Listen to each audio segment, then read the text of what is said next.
Okay,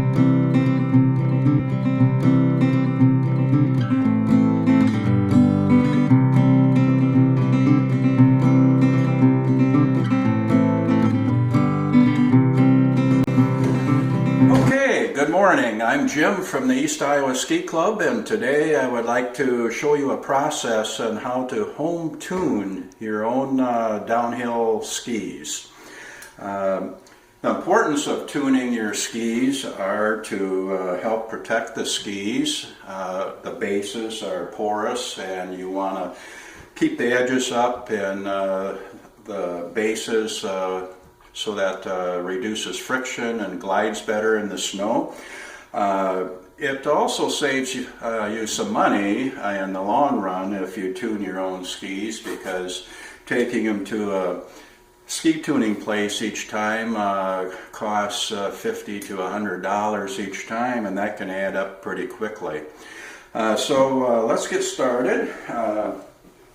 Some of the tools you need are a vise. The vise clamps the binding in the middle of the ski, and on the edge it's movable a little bit. A set of vices like this costs about $130. All of these tools you might be able to get cheaper, like on eBay, but you'll need a vise of some kind. Also, some various plastic scrapers. I have a set of 4. The scrapers are used to scrape the base of the excess wax, and a couple of these scrapers have a beveled edge on it to help remove peat tacks when you're repairing the base. Also, for tuning the edges, I use this little portable multi-tuner. It has a file in it that you can move from the base side to the side edge, and you can dial in the amount of degrees on what you want to cut or sharpen the edges with. I have a mill file that I use to help remove some excessive dings in the edge, to deburr them and smooth the edge before I use the multi-tuner.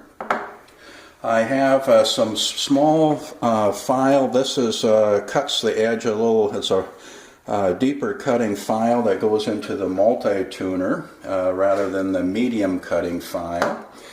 I also have a diamond file. This is really fine tuning. Once you set and cut the edges, I put this in the multi-tuning tool, and that fine tunes the edge to remove any excess metal. Just polishes it, fine tunes it. Then I have some bristle brushes. These are, this particular one has bronze bristles that are a little softer and fiber bristles around it. I use this for finishing off the wax that I apply to the base. I have a stiffer bristle brush, bronze bristles, that I use to on the base before I start waxing it, to get some of the base structure off, some of the dirt and grime. And then when finishing the wax, I have a fiber bristle brush that I use to get some of the excess material of wax off from the base after I scrape, and then polish it with a fiber pad on this brush, along with a cork.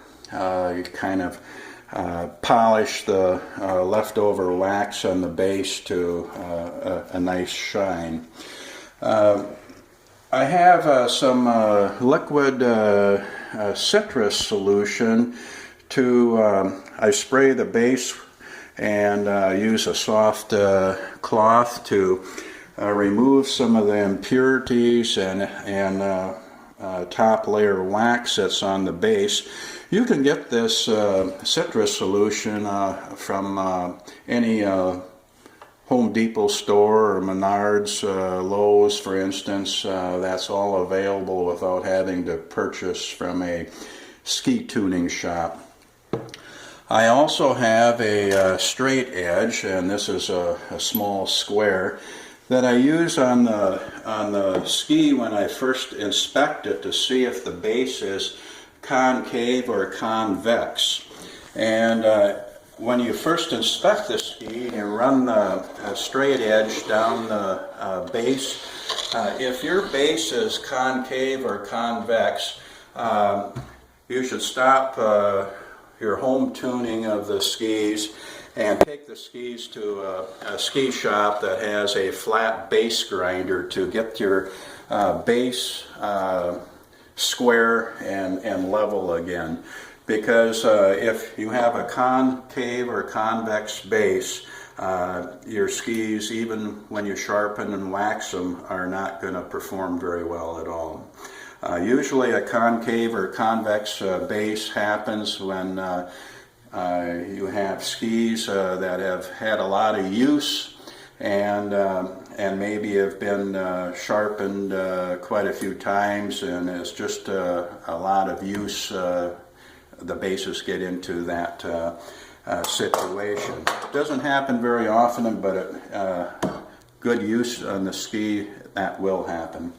Then I have some P-Tax, which is some plastic material, and I have it's the same material but different colors, so a black to match the black base, or clear if you got a different color base.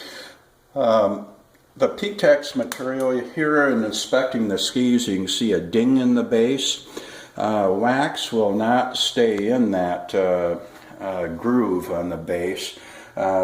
Dings from rocks and so forth, you need to fill with this plastic filler and scrape it flat so that it reduces friction. Then I have some various waxes. The most common wax is a hydrocarbon wax. This happens to have 3 different colors in it. And the colors are significant for different temperature ranges that you're going to match the wax on the base of your ski to the temperature of the snow. This is another hydrocarbon wax that's good from 28 degrees Fahrenheit to 18 degrees.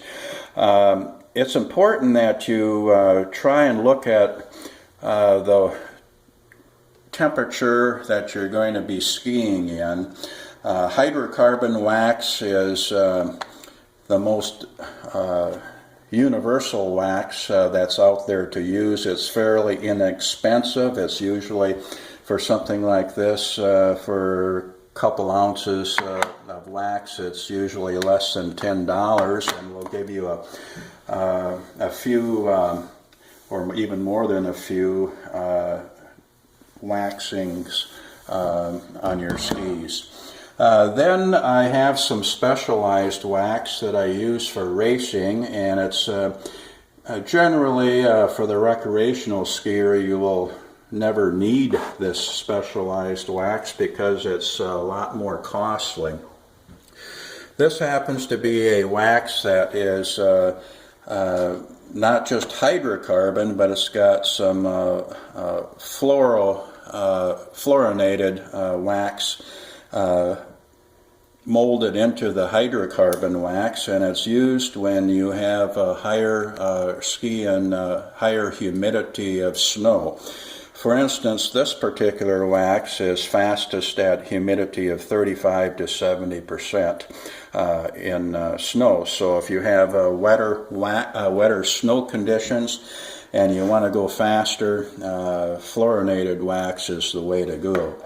Then I have, again, specialized wax for, like I use for racing, is a base conditioning wax with graphite. And your bases are porous, and so like on race skis, I iron in this base conditioning wax with graphite, and what graphite does is it helps reduce electrostatic friction on the skis, and it's something that all of this wax, especially for racing, the specialized waxes, will help improve you to go a little faster, and in racing you're talking about hundredths of a second, and that can make a difference between winning and losing. Some other specialized waxes, this is a Moly hybrid fluorinated wax, specialized temperature again, and it has graphite in it to reduce electrostatic friction. This is a pretty expensive wax. For 40 grams worth, it's about $100, so it's expensive. This fluorinated wax is a lot more expensive too. Then generally the waxes, the most familiar and prominent waxes out there are made by Swix, Dominator, and Toco. You can use paraffin wax, but the hydrocarbon waxes out there that are fairly inexpensive and perform, I feel, a little bit better than paraffin. There's also a wax. This is a all temperature wax, and it's a little harder wax, and it works okay, but it probably, in my opinion, doesn't work as well as waxes made for a specialized temperature range. So for the recreational skier, a hydrocarbon wax will do you in most instances just fine. But try and get a temperature range you're going to ski in. I like to use this one temperature range of 28 to 18 degrees Fahrenheit, because for the most part that's the temperature range most of the time I'm going to ski in. But if you have some cold weather climate you're going to be skiing in, then obviously you really want to go to a colder wax.